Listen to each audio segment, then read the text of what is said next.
hava nitze b'machol, hava nitze b'nvolot, hava nitze b'machol, hava nitze b'nvolot, hava nitze b'machol, hava nitze b'nvolot, hava nitze b'nvolot. Aqui no pico agora do monte, e tem aqui um captador de luz solar, acho que é isso. Tá no mapa. É um mapa aqui. E aqui, bonito vertical. E aqui o Vale do Jordão.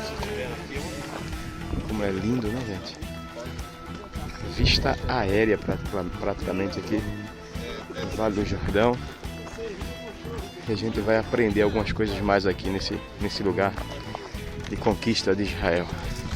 Para planícies do Jordão. E aqui é um lugar legal porque dá pra gente ver pontos que a gente lê na Bíblia direto e vão estar na nossa frente. Lá naquele canto lá tá um pouco nublado, lá era Edom. Edom, lá nas montanhas, bem lá no comecinho. Lá era Edom. E lá do lado da Jordânia está a cidade de Petra, que depois foi capital do povo Nabateu também, que são descendentes de Nebaiot. Então lá é Edom. Mais para cá nós temos Moab. E vocês lembram que tanto Amon e Moab são filhos de Ló. Então os jordanianos, na verdade, eles são parentes de Israel. A descendência deles deu origem ao filho de Ló, deu origem ao povo moabita. E aqui também, mais aqui na nossa frente, está Amon, que é o outro filho de Ló. E hoje a capital da Jordânia é Amã. Amã vem de Amon, que é filho de Ló.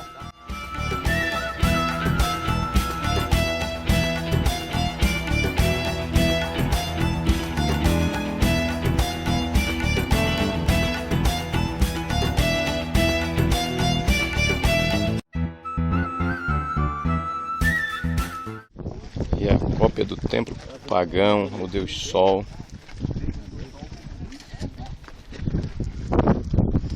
Vou fazer uma tomada aqui. Aqui estão ruínas desse templo. E aqui tem na área do templo. Sés, ali tem uma. Então aqui tem a foto como que era. Sés. A foto dele. Faraó Ramsés. E a foto. Então é do Egito. Era completamente. Que delicadeza. Ele dá a impressão que é você. E aqui vou filmando aqui, no meio da multidão. Ali tinha um altar que foi, claro, arrancado. Tinha ele aqui, né? Ficaram só os pés. Ali, ó. Vamos fazer uma oração nesse lugar? Aqui é a cidade de Bet-Shean, da época dos romanos, da época de Jesus, que era a capital das 10 cidades, que eram romanas dessa província. Lá nós temos um anfiteatro no fundo romano, onde tinha duelos e batalhas, também teatro, né? Gladiadores, as saunas lá no fundo, onde os romanos tinham o seu lazer. No centro ali eram prostitutas que também atendiam aos cidadãos romanos. E bem na frente templos, né? Templos dos deuses romanos, deuses daquela época. Elevo os olhos aos montes, de onde vem meu socorro. Meu socorro vem de Deus, que os céus e a terra criou, que os céus e a terra criou.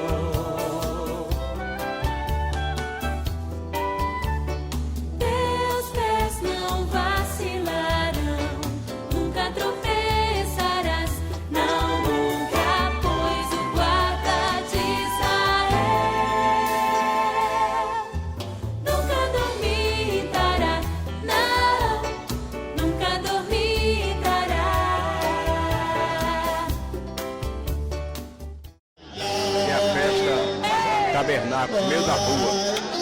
Eles dançam com muita alegria, as pessoas vão parando.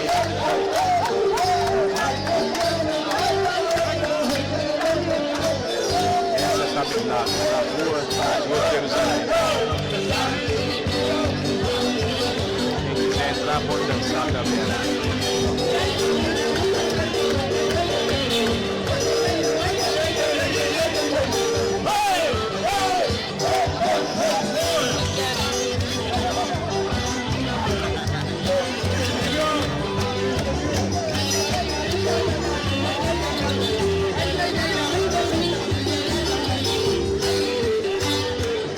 Gente aqui na igreja, começa funcionando a parte.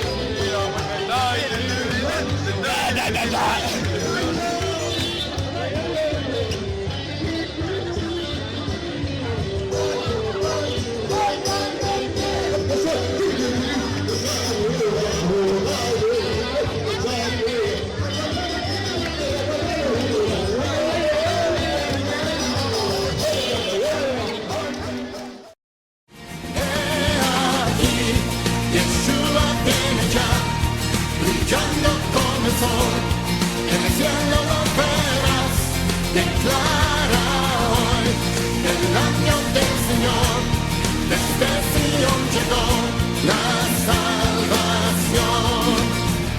¿Quién fue y quién es y quién ha de venir? Cemitério dos muçulmanos, que é feito bem na entrada da Porta Dourada, obviamente uma tentativa de evitar que o Messias passe por ela, mas a profecia diz que quando Jesus vier, quando o Messias vier, ele vai fender o Monte das Oliveiras, vai fender esse lugar e haverá um terremoto e obviamente isso vai desaparecer porque ele vai entrar por essa porta, por esse lugar. Então estamos aqui filmando, declarando aqui que esse cemitério dos muçulmanos um dia vai desaparecer. E toda a afronta que foi feita, ali ao fundo a gente pode ver a mesquita, mas Porta Dourada e Yeshua vai passar com poder e glória. Eles acham que Jesus vai ressuscitar, né? Um dia vai acabar isso aqui, com certeza, quando o Senhor Jesus voltar. Então ele vai fender os montes, como a palavra diz, isso aqui vai embora. Então toda afronta, toda vergonha, toda tentativa de afrontar o Senhor será destruída. A antiga Porta das Ovelhas, onde Jesus entrou quando foi preso, e agora é chamada de Porta dos Leões. Nós estamos entrando agora pela Porta das Ovelhas. Cordeiro entrou preso, mas ressuscitou, leão da tribo de Judá. Aleluia. Aqui é a entrada do tanque de Betesda. Em direção ao Sinédrio, e aí começa a Via Dolorosa praticamente, a correta, né? Porque essas maiores. As outras menores foi recolocado. Na verdade, o caminho era esse, mas está um pouco abaixo. Na época de Jesus ficava um pouco mais abaixo, mas essas pedras são da época de Jesus. Se lembram que eu falei quando estávamos perto do Cardo e vocês olharam a profundidade do real nível da cidade na época de Jesus? Nesta área é o mesmo, porque vocês estão a escassos 10 metros da esplanada do templo. Agora vocês vão ver colunas muito grandes. Isso pertencia à Fortaleza Antônia, que vamos para lá. Estamos aqui na Via Dolorosa, caminhando aqui a Jesus Cristo. A Via Dolorosa aqui, né, Carlos? É verdade. Jesus passou por aqui, sendo levado para ser julgado e depois para ser crucificado. Voz do apóstolo Isaías. Eu não sei se é tudo do jeito que eu estou falando mesmo, mas primeira vez que eu venho aqui em Israel. É assim mesmo, é a Via Dolorosa, onde Jesus passou. E a gente vê ele carregou a sua cruz. Como é emocionante esse tempo, esse lugar que a gente passa agora, porque há mais de 2000 anos nosso mestre andou por aqui para ser levado para a crucificação. Nós somos privilegiados por isso. Glória a Deus, porque Aleluia. Ele nos trouxe. Ele nos trouxe aqui para vermos de perto essa realidade que é muito importante para o cristianismo, para toda a humanidade. Vamos entrar aqui agora. Vamos ver. Fica aqui, nas pedras antigas. Nas pedras antigas. Parte do Sinédrio aqui, onde foi o julgamento de Jesus. Estamos aqui pegando essa área, onde o julgamento foi feito aqui.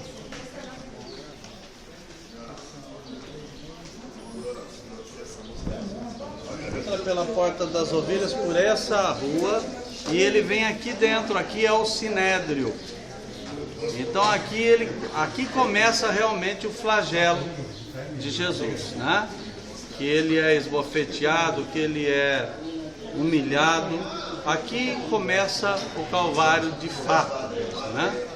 Então ele veio para isso, ele veio para consumar a sua obra e aqui é o exato local.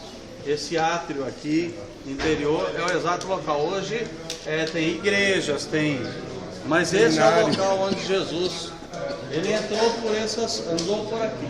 Nesse lugar aqui ele foi julgado e condenado. O lugar da condenação de Jesus, o Sinédrio, hoje ocupado por seminários e outras coisas mais. Mas aqui mesmo que nós temos algumas pedras antigas daquele tempo, na época de Jesus, essas aqui, com inscrições em romano. Está aqui exposto este local para os católicos.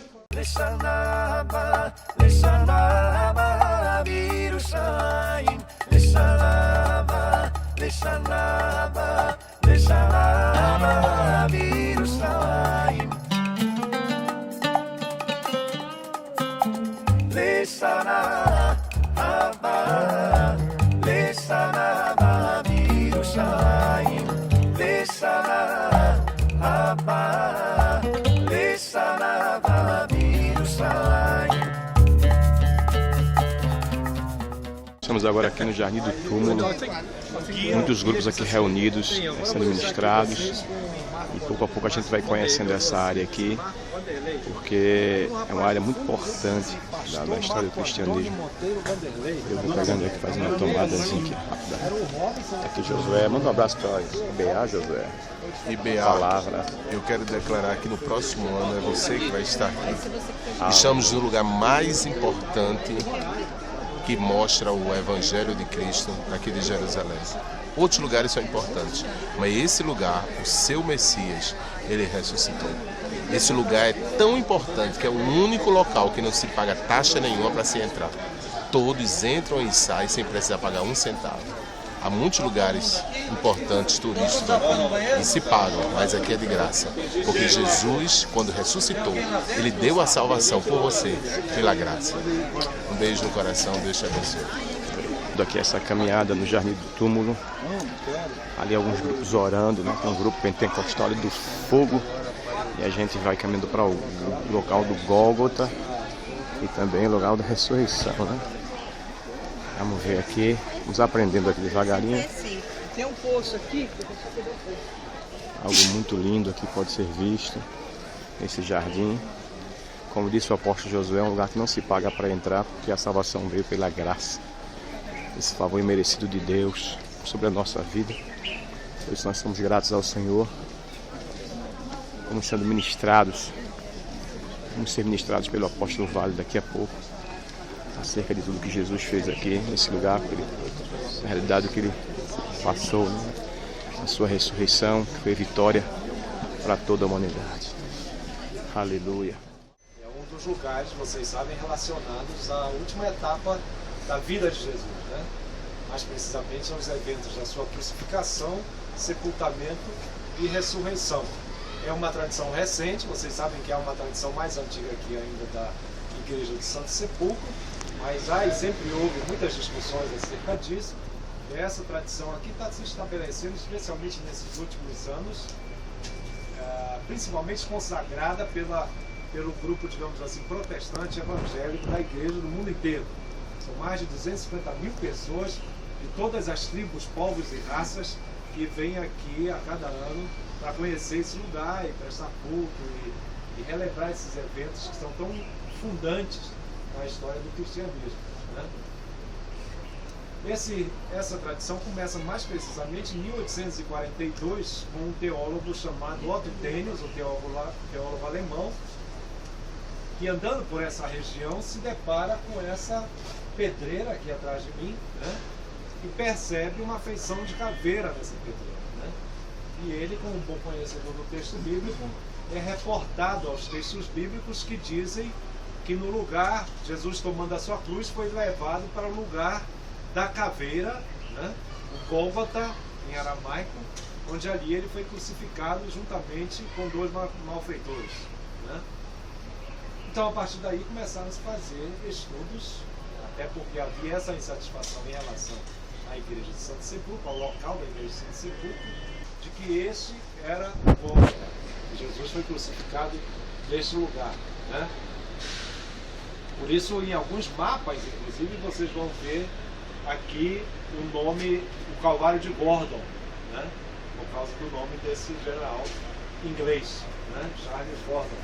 Ele, inclusive, foi quem tirou essa foto, bem de frente, né? Para o que seria a caveira, bem de frente, uma foto de cima do muro, bem frontal. Outro dia eu tirei a mesma foto mais colorida, né? Numa máquina digital, ele deve ter usado um equipamento bem primitivo, né? Para tirar essa foto, mas que pega bem de frente, onde tinha inclusive uma abertura aqui, uma fenda, que eles diziam que era uma boca, né? Que hoje está coberta pela estação de ônibus aqui embaixo, né? Ônibus que levam a territórios palestinos, como Belém e outras cidades de domínio palestino, né? Da autoridade palestina. Então, Gordon, ele potencializou esse estudo, e aí começaram a aparecer algumas coisas interessantes em relação a esse lugar, né?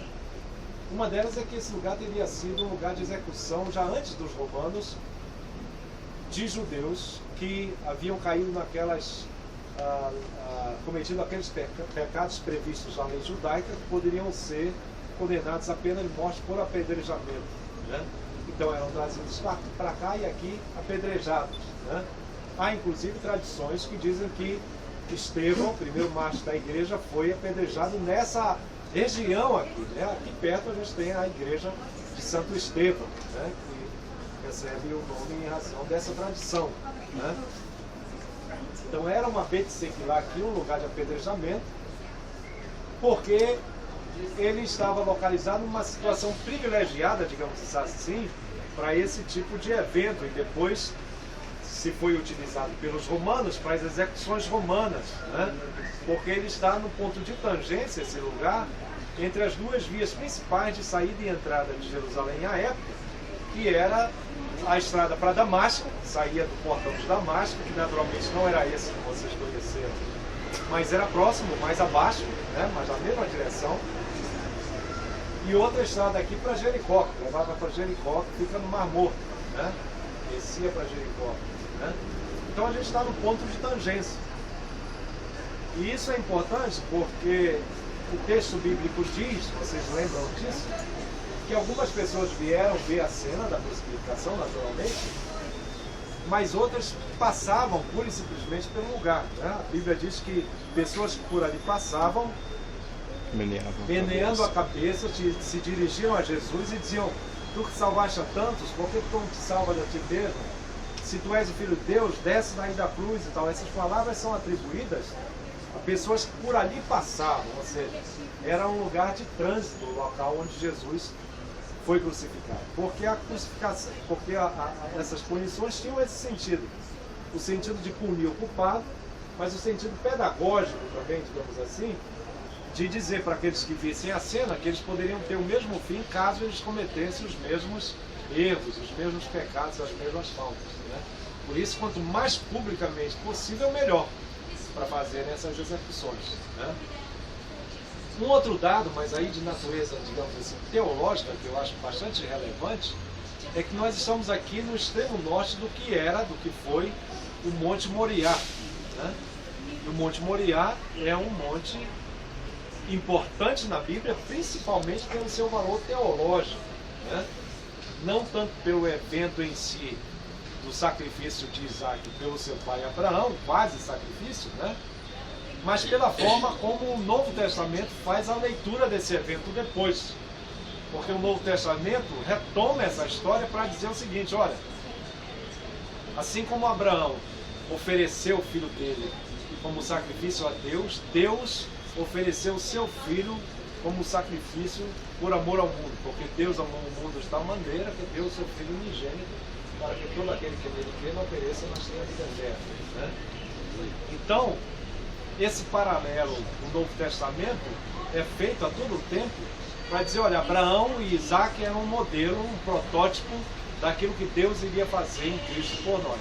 Esse lugar do sacrifício de Isaac é bem demarcado na cultura judaica como sendo o lugar onde está hoje a mesquita do Domo da Rocha, né? A mesquita da Cúpula Dourada, a mesquita de Omar, né? Ali embaixo, ali dentro, tem uma pedra, o resto de um monte, né, do Monte Moriá, onde eles dizem que ali em cima Abraão teria quase sacrificado seu filho, né? E que também é a pedra fundamental por onde Deus começou a criar todas as coisas. É uma lenda judaica sobre isso, né? Então é interessante pensar que nós estamos nesse mesmo ambiente, né, em que Deus, por amor a nós, entregou o seu Filho para que nós pudéssemos ter paz com Deus, né? Pela paz nós somos reconciliados com Deus pela obra de Cristo na cruz, né? Essa é a ideia do Novo Testamento sempre enfatizada, né? Sem sangue